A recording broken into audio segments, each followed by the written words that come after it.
আপনি কি সরকারি চাকরি খুঁজছেন? আপনার জন্য দারুণ সুখবর। বন অধিদপ্তরে ৩৩৭ টি পদে বিশাল নিয়োগ চলছে। আপনি কি যোগ্য? আবেদন করবেন কিভাবে? বিস্তারিত জানুন আমাদের আজকের এই ভিডিওতে। স্বাগত জানাচ্ছি সহজে শিখো জব প্রস্তুতির পক্ষ থেকে। চলুন বন্ধুরা এ পর্যায়ে আমরা জানিয়ে দিব নিয়োগ বিজ্ঞপ্তির বিস্তারিত সকল তথ্য। ইঞ্জিন ড্রাইভার বা ইঞ্জিন ম্যান হিসেবে ১৩ জন নেওয়া হবে। বেতন হবে ১১,৩০০ থেকে ২৭,৩০০ টাকা। গাড়ি চালক নেওয়া হবে ২৫ জন, বেতন হবে ৳৯,৩০০ থেকে ৳২২,৪৯০ টাকা। স্পিডবোট ড্রাইভার ১৩ জন নেওয়া হবে, বেতন ৳৯,৩০০ থেকে ৳২২,৪৯০ টাকা। বন প্রহরী নেওয়া হবে সবচেয়ে বেশি ২৮৬ জন, বেতন ৯,০০০ থেকে ৳২১,৮০০ টাকা। এরপর যে আমরা যোগ্যতা জানিয়ে দেব, এসএসসি, এইচএসসি পাস লাগবে, ড্রাইভিং লাইসেন্স এবং প্রাসঙ্গিক অভিজ্ঞতা আবশ্যক।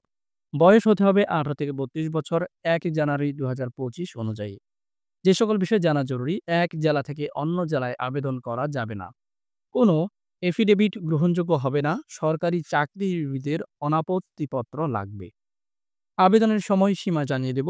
শুরু ২৯শে জানুয়ারি সকাল ১০টা থেকে, অর্থাৎ আজ থেকে। শেষ ২ মার্চ বিকাল ৫টা পর্যন্ত। যেভাবে আবেদন করবেন, শুধুমাত্র অনলাইনে আবেদন করা যাবে। ডাকযোগে আবেদন গ্রহণযোগ্য নয়। বিস্তারিত জানতে ভিজিট করুন অফিসিয়াল ওয়েবসাইট। এছাড়াও আমাদের সাথে যুক্ত থাকতে পারেন। এই সুযোগ হাতছাড়া করবেন না। আপনার ক্যারিয়ার গড়ার জন্য এই সুযোগ কাজে লাগান। ভিডিওটি শেয়ার করুন যেন আপনার বন্ধুরাও জানতে পারে। আরো আপডেট পেতে আমাদের এই চ্যানেলটি সাবস্ক্রাইব করুন। যদি আপনি ফেসবুক পেজ থেকে দেখে থাকেন তাহলে ফেসবুক পেজটি ফলো করে দিয়ে আমাদের সাথেই থাকুন। আজকের মতো এ পর্যন্তই।